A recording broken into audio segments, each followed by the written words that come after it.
Saudara-saudara, dalam tatanan agama Yahudi, seorang laki-laki dewasa wajib ziarah ke Yerusalem 3 kali dalam 1 tahun. Namun bagi mereka yang cukup jauh tempat tinggalnya, biasanya mereka hanya datang sekali setahun, dan itu pada hari raya Paskah. Itulah sebabnya Maria dan Yusuf dikatakan 1 kali dia ke Yerusalem karena perjalanan yang cukup jauh. Yang kemarin saya sudah khotbahkan, jaraknya kurang lebih antara 80 sampai 100 km. Nah, saudara, dalam tradisi Yahudi, anak yang berusia 12 sampai dengan 13 tahun itu sudah dianggap dewasa pada saat itu. Sehingga seorang anak laki-laki disebut menjadi anak Taurat. Dan seterusnya, saudara, anak yang berumur 12 sampai 13 tahun ini yang disebut sebagai anak Taurat berkewajiban memelihara segala ketentuan-ketentuan agama. Makanya tidak heran kalau dalam bacaan kita dikatakan bahwa Yesus yang berumur 12 tahun itu sudah berada dalam bait suci. Bahkan dikatakan berbincang, bercakap atau tanya jawab dengan para ulama atau tokoh-tokoh agama pada saat itu. Saudara, hal yang sama hari ini ada 2 anak kita atau cucu kita yang akan dibaptis. Tentu satu tanggung jawab besar bagi kita selaku orang tua dalam mengarahkan dan mendidik anak kita. Sebagaimana dikatakan dalam bacaan kita bahwa pada saat Maria dan Yusuf berangkat ke Yerusalem dalam melakukan penyembahan di hari raya Paskah, dan pada saat dia kembali rupanya dia kehilangan anaknya. Sangat jelas dalam bacaan kita, sudah 1 hari perjalanan itu barulah dia kaget bahwa rupanya Yesus tidak ada. Dan untuk mencari itu tidak mudah, saudara, karena rombongan cukup banyak. Makanya dikatakan bahwa dia harus mencari, dia harus bertanya di kalangan keluarga maupun orang-orang yang berjalan pada saat itu. Dia tidak menemukan. Dan dikatakan bahwa dia kembali ke Yerusalem, bahkan dikatakan 3 hari lagi dia mencari. Saudara, itu menandakan bahwa kekhawatiran si orang tua bagi anaknya itu sungguh besar. Biasa kalau anak-anak kita, misalnya seharian kita tidak lihat di rumah, kita sudah khawatir, di mana anak saya itu? Itu menandakan bahwa tanggung jawab orang tua dituntut di sana. Dikatakan firman Tuhan, saudara, begini: sesudah 3 hari mereka menemukan dia dalam bait Allah, ia sedang duduk di tengah-tengah alim ulama sambil mendengarkan mereka dan mengajukan pertanyaan-pertanyaan kepada mereka. Dan semua orang yang mendengar dia sangat heran akan kecerdasannya dan segala jawab yang diberikan. Nah, saudara, sebagaimana dalam ayat yang ke-52, dan Yesus makin bertambah besar dan bertambah hikmatnya.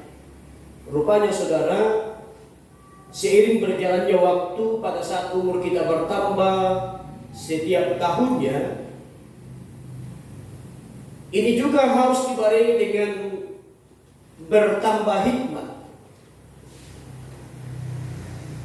Dalam artian bahwa pada saat umur kita bertambah dari tahun ke tahun, maka membuat iman kita juga harus bertambah-tambah.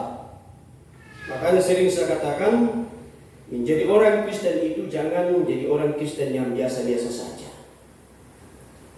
Karena kalau dari tahun ke tahun perjalanan iman kita begitu-begitu saja, itu artinya kita tidak bertambah-tambah hikmat.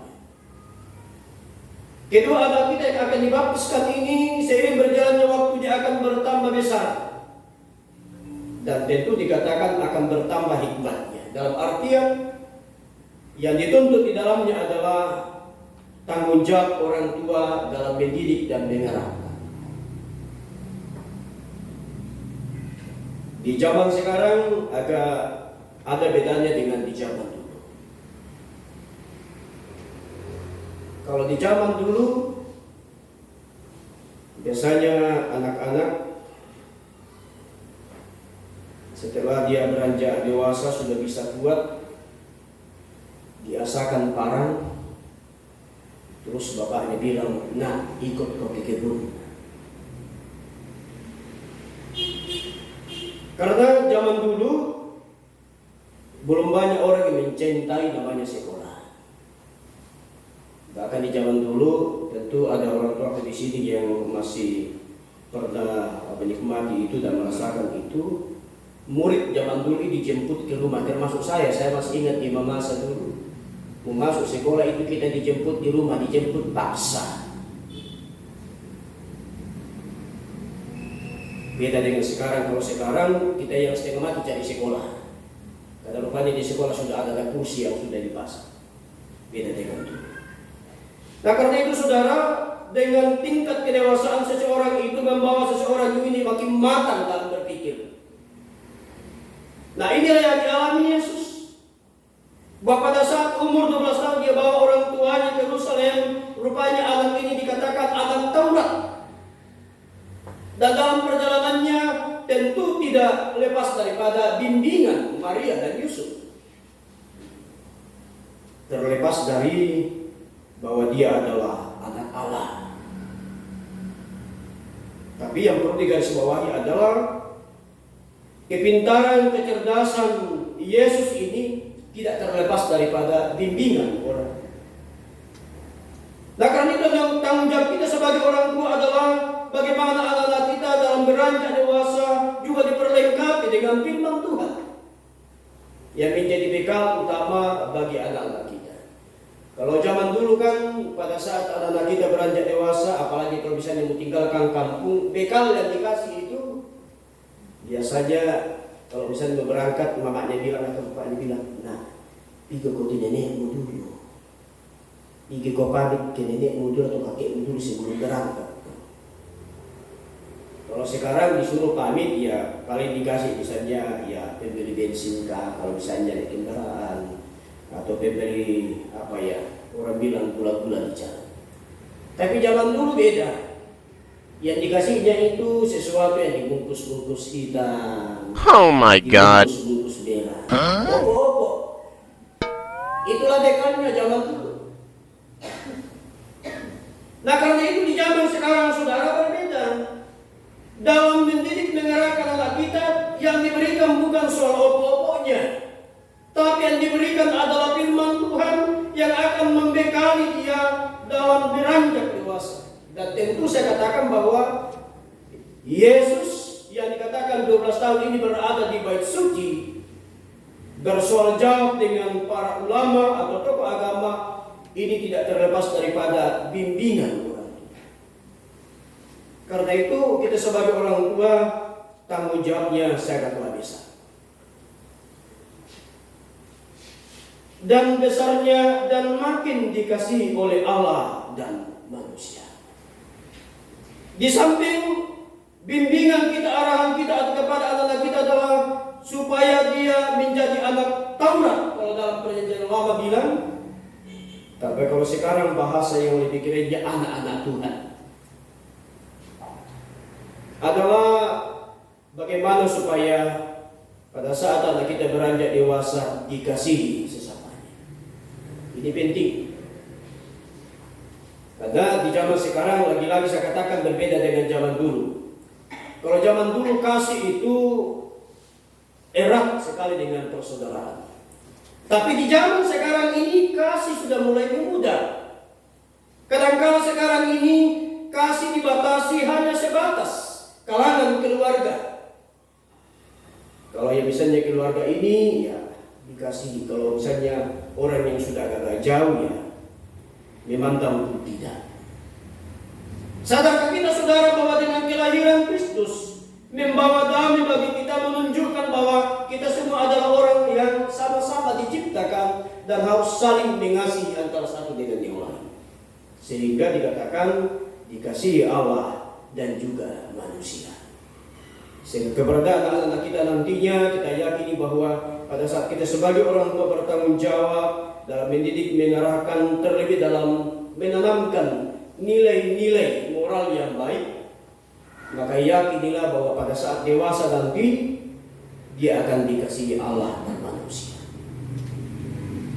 Dan inilah yang dialami Yesus, ini juga yang disaksikan oleh Yusuf dan Maria. Nah, bagi kita yang ada di saat ini, saudara, pertanyaan penting bagi kita adalah bagaimana dengan kehidupan yang sudah dewasa ini? Apakah iman kita dari tahun ke tahun semakin bertumbuh, ataukah sebaliknya? Dari tahun ke tahun iman semakin memudar. Kenapa?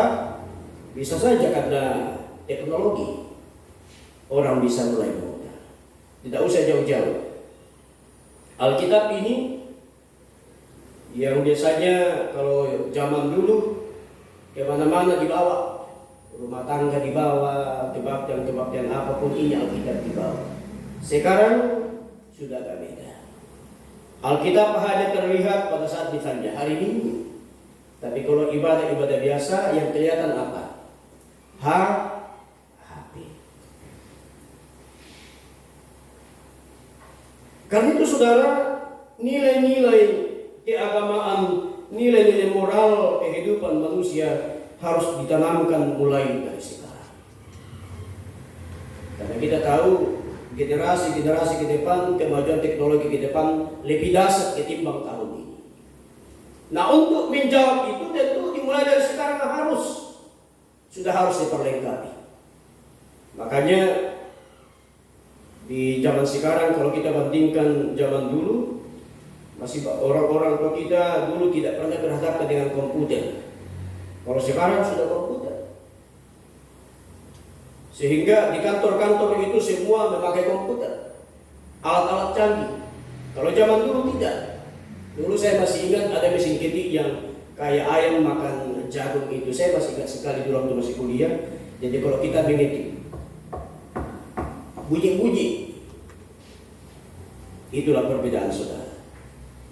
Bahwa dengan kemajuan teknologi ini membawa seseorang juga semakin cerdas. Demikian halnya pertumbuhan anak, bahwa dengan berjalannya kehidupan anak yang kita didik, yang Tuhan titipkan di tengah-tengah keluarga, akan membuat kita orang tua yang bertanggung jawab dalam mengarahkan, terlebih dalam firman Tuhan menjadi bekal bagi anak kita, sehingga sebagaimana Yesus yang dikatakan dikasihi Allah dan manusia juga akan tertanam baik dalam diri anak-anak kita, terlebih kita sebagai orang tua, sebagai penanggung jawab di tengah-tengah keluarga kita masing-masing.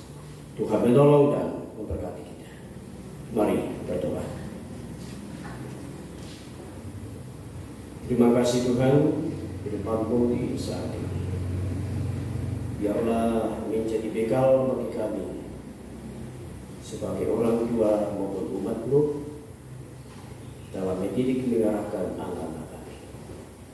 Terlebih kami semua sebagai umat Tuhan, anak-anak Tuhan. Biarlah iman kami juga bertambah-tambah, sehingga kami semakin dikasihi Allah, terlebih sesama manusia. Di dalam nama Yesus kami berdoa, mengucap syukur. Amin.